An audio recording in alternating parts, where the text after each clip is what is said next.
നമ്മൾ മലയാളികൾക്ക് ഞായറാഴ്ച അവധി ദിവസം എന്താ പരിപാടി? കപ്പയും മീനും. കപ്പയും മീനും കിട്ടിയില്ലെങ്കിൽ കപ്പയും ബീഫും. എനിക്ക് കപ്പയും ബീഫുമാണ് ഫസ്റ്റ് ചോയ്സ്. നേരെ ഞാൻ വെച്ച് പിടിച്ചു സൂര്യൻ. എന്തായാലും ഇന്ന് ഷെഫ് പിള്ളയുടെ വൈറൽ ഫിഷ് കറി വെച്ചിട്ടുള്ള കാര്യമുള്ളൂ. ഞായറാഴ്ച ആയതുകൊണ്ട് ഒരുപാട് മീൻകറി കിട്ടും, ഒരുപാട് മീനും. ഞാൻ എന്തായാലും 150 രൂപയ്ക്ക് മത്തി വാങ്ങി, 1 കിലോ കപ്പയും. വരുന്ന വഴിക്ക് അടുത്ത പറമ്പിൽ നിന്ന് വേണ്ട കരിയാപ്പിലയും ബുക്ക്. മത്തിക്കൊക്കെയാണ് ഇപ്പോൾ എന്താ വില? 250 രൂപ. കിളിമീനാണ് 200 രൂപ. നേരെ കപ്പ വെട്ടി ചുമ്മാ കുനുകുനാന്ന് പാത്രത്തിലേക്ക്. തിളച്ചു മറിയുന്ന പോർച്ചുഗീസ് മരത്തിന് കളർ പിടിപ്പിക്കാനായിട്ട് കുറച്ച് പച്ചമുളക്, കുറച്ച് വെളുത്തുള്ളി, കുറച്ച് കരിവേപ്പില, അല്പം ജീരകം. ഒറ്റയടി കപ്പയ്ക്ക് കളർ മാറ്റി. അങ്ങ് അറബിക്കടലിൽ നിന്ന് ഫർലോങ്ങുകൾ താണ്ടി ഇങ്ങ് സൂര്യനെല്ലി വരുമ്പോൾ മത്തിക്ക് പഴക്കം കൂടുമല്ലോ.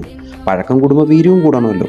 അതുകൊണ്ട് ഐസും കൂടുതലുണ്ടായിരുന്നു. പിന്നെ ഒട്ടും സമയം കളയാതെ മത്തിവെട്ടലിൻ്റെ ആദ്യാക്ഷരങ്ങൾ പഠിപ്പിച്ച അമ്മയെ മനസ്സിൽ ധ്യാനിച്ച് അവനെ വെട്ടി രണ്ടാക്കി. കുറച്ച് കറി വെക്കാനും കുറച്ച് വറുക്കാനും. മത്തിയുടെ ഉളുമ്പുകോണം തലച്ചോറിലേക്ക് ഇരച്ച് കയറിക്കൊണ്ടേയിരുന്നു. മത്തിക്കറിക്ക് ആവശ്യമായിട്ടുള്ള പച്ചമുളക്, വെളുത്തുള്ളി, ഇഞ്ചി, ചെറിയുള്ളി എന്നിവരെ സമൂലം കുളിപ്പിച്ച് റെഡിയാക്കി. ഇവർക്കൊപ്പം കുറച്ച് ഉലുവയും കറിവേപ്പിലയും ചേർത്ത് വെച്ചു. വറുക്കുന്നതിനാവശ്യമായ കാശ്മീരി മുളക് പൊടി, എരിവുള്ള മുളക് പൊടി, കുറച്ച് വെളുത്തുള്ളി ചതച്ചത്, കറിവേപ്പില എന്നിവ ചേർത്ത് ഇവരെ മേക്കപ്പ് ചെയ്തതിന് ശേഷം തിളച്ച വെളിച്ചെണ്ണയിലേക്ക് ഓരോരുത്തർ പിടിച്ചങ്ങ് കിടക്കും. അടുത്ത പരിപാടി മീൻകറി വെക്കലാണ്. കുറച്ച് കാശ്മീരി ചില്ലി, കുറച്ച് എരിവുള്ള മുളക് പൊടി, കുറച്ച് മല്ലിപ്പൊടി, കുറച്ച് മഞ്ഞപ്പൊടി. നമ്മൾ നേരത്തെ മത്തി വറുത്ത ചട്ടിയില്ലേ, അതിലേക്ക് ഉലുവ, ഇഞ്ചി, വെളുത്തുള്ളി, ചെറിയ ഉള്ളി എന്നിവ ചേർത്ത് വഴറ്റാം.